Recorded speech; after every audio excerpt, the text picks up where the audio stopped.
dalam konsep dasar suppositoria. Suppositoria sendiri adalah serian padat dalam berbagai bobot dan bentuk yang diberikan melalui rektal, vagina, atau uretra.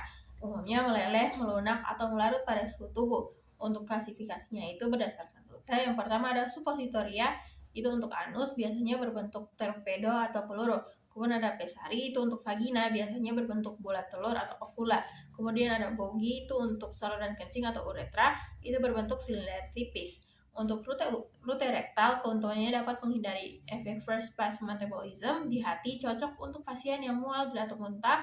Keterbatasannya adalah penyerapan obat bisa tidak teratur dan kurang nyaman bagi pasien. Kemudian kita masuk ke preformulasi dan displacement value. Untuk preformulasi itu melibatkan studi kelarutan obat, ukuran partikel, dan stabilitas dalam basis. Kemudian untuk displacement value, jumlah obat yang dapat menggantikan sejumlah basis suppositoria. Karena berat jenis obat dan basis berbeda, perhitungan ini krusial untuk memastikan dosis obat yang tepat dalam cetakan yang volumenya tetap. Kemudian untuk basis suppositoria itu terbagi menjadi dua, ada basis berlemak dan basis larut air. Untuk basis berlemak itu contohnya ada oleum kakao, itu meleleh pada suhu tubuh namun memiliki masalah polimorfisme atau perubahan bentuk kristal.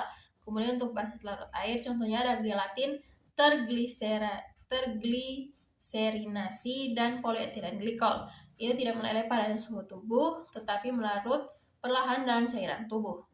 Kemudian untuk metode pembuatan itu terbagi menjadi tiga. Yang pertama ada pencetakan tuang atau molding. Itu basis diletakkan, dicampur obat, lalu dituang ke cetakan. Kemudian ada kompresi atau press, itu massa dingin ditekan masuk ke cetakan menggunakan mesin khusus. Kemudian ada tangan atau hand rolling, itu metode tradisional dengan menggulung massa menggunakan tangan. Itu jarang digunakan untuk skala industri.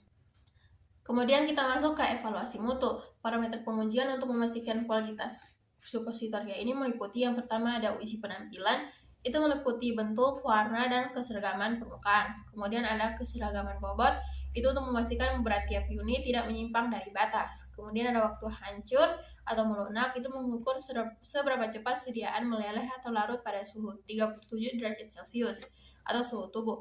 Kemudian ada uji kekerasan, itu mengukur ketahanan sediaan terhadap tekanan selama distribusi. Kemudian ada penetapan kadar zat aktif, itu untuk memastikan jumlah obat sesuai dengan label. Kemudian ada pertimbangan pemilihan basis dan metode pemilihannya, itu bergantung pada yang pertama ada sifat zat aktif, itu apakah obat bersifat hidrofilik atau lipofilik. Kemudian ada tujuan terapi, itu ada efek lokal atau efek sistemik. Kemudian ada titik lebat, itu basis harus dipilih agar sediaan tetap padat pada suhu ruang tetapi segera melepaskan obat saat digunakan. Kemudian ada masalah umum yang sering terjadi pada suppositoria, itu ada perlemakan, ada pengkristalan, atau suppositoria yang terlalu lunak. Solusinya itu dengan penambahan zat pengeras seperti sera alba, pengaturan suhu pelelehan yang presisi, itu tidak boleh lebih dari 35 derajat Celcius untuk oleum kakao, dan penggunaan pelumas cetakan yang tepat agar sediaan mudah dikeluarkan. I just had to let you know you're